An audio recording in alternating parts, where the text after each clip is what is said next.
தமிழ்நாட்டில் இன்றைக்கி ஓட்டு போடுற மக்களோட மனநிலை ரெண்டு விதமாக இருக்குது. ஒன்று தாவேக்காவுக்கு ஓட்டு போட்ட மக்களோட மனநிலை, இன்னொன்று எதிர்க்கட்சிங்களுக்கு ஓட்டு போட்ட மக்களோட மனநிலை. இந்த ரெண்டு விதத்தோட மனநிலை எப்படி இருக்குன்னு இப்போ பார்த்துடலாமா? எதிர்க்கட்சிங்களுக்கு ஓட்டு போட்ட மக்களோட மனநிலை. பொலிட்டிக்கல் அக்கௌண்டபிலிட்டின்னு ஒன்று இருக்குது. அதுக்கு வந்து கொஞ்ச நாச்சும் ஸ்பெல்லிங் தெரியுமா, அப்படி ஒரு வார்த்தை இருக்குன்னு தெரியுமாங்கிறது இப்போ இருக்க பொலிட்டிஷியன்ஸ் தெரியுமான்னு தெரில. இன்னைக்கு ஜனநாயகம் பார்த்துட்டு நீங்கள் கண்ணீர் விடுறீங்கன்னா, நீங்கள் உங்கள் கூட இருக்கக்கூடிய நீங்கள் ரெப்ரசன்ட் பண்ணக்கூடிய லேபர்ஸ்க்கு நீங்கள் என்ன சொல்ல வரீங்க அப்படிங்கிற ஒரு கருத்து இருக்குல்ல. அதுதான் கருத்தியலே இல்லாத அரசியல் சினிமா மோகத்தினால் மட்டுமே ஆன ஆட்சியா இப்போதைய ஆட்சி இருக்கு. அது வந்து இந்த ஆட்சி வந்ததுல ஒரே ஒரு பிளஸ் பாயிண்ட் என்னன்னா, எவ்வளவு பேர் தமிழ்நாட்டில் பொலிட்டிக்கல் அவேர்னஸ் இல்லாம வெறும் கல்ட் மென்டாலிட்டி, மாப் மென்டாலிட்டியில இருந்தாங்க அப்படிங்கிறது தெரிய வந்திருக்கு. டினைல் ஆஃப் அவர் ரைட்ஸ் வந்து இஸ் நெவர் அக்செப்டபிள். அதை நம்மளே வந்து அடுத்தவன் பிடுங்கிறது ஒன்று, நானே தாராளமாக என் ரைட்ஸை விட்டு கொடுக்கறதுன்னு ஒன்று இருக்குல்ல. ஸோ அது வந்து ரொம்ப தப்பான ஒரு இது. அதனால கொஞ்சம் ஸ்பைனை வளர்த்துக்கோங்க, பொலிட்டிக்கலாக கொஞ்சம் அவேராக இருங்க, ரேஷனலாக இருங்க, ஹியூமன் பீயிங்காக இருங்க, அவ்வளோதான் சொல்றேன். தாவேக்காவுக்கு ஓட்டு போட்ட மக்களோட மனநிலை.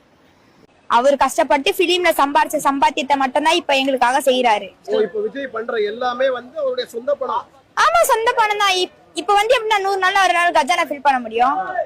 கரெக்டா தப்பா? 100 நாள் யாராலையும் வந்து கஜானா ஃபில் பண்ண முடியாது.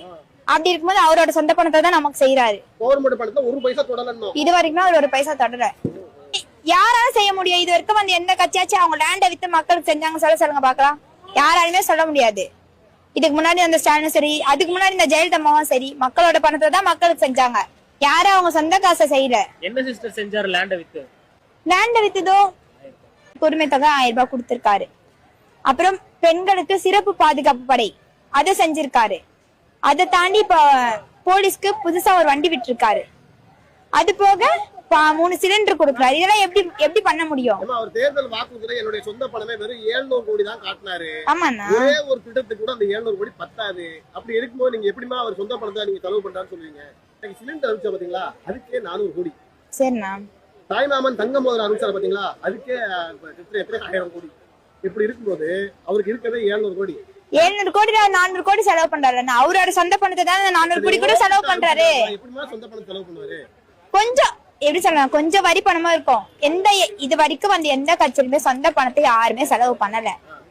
அப்படி இருக்கும்போது அவர் செலவு பண்ணிருக்காரு. இடத்த வித்தோ இல்ல அவரோட இன்கம் வச்சோ எல்லாத்தையும் வச்சுதான் எங்களுக்கு செஞ்சிருக்காரு. இப்ப இடத்த விட்டு தளபதி உங்களுக்கு செஞ்ச எதனா ஒரு திட்டம் சொல்லுங்க. பெண்களுக்கு உரிமை தொகை கொடுத்திருக்காரு 1000 ரூபாய். அது போதாதா? பார்த்தீங்களா? இப்போ இதில் உங்கள் மனநிலை என்னவா இருக்கும் அப்படிங்கிறதையும் நீங்கள் கொஞ்சம் சொல்லுங்கள்.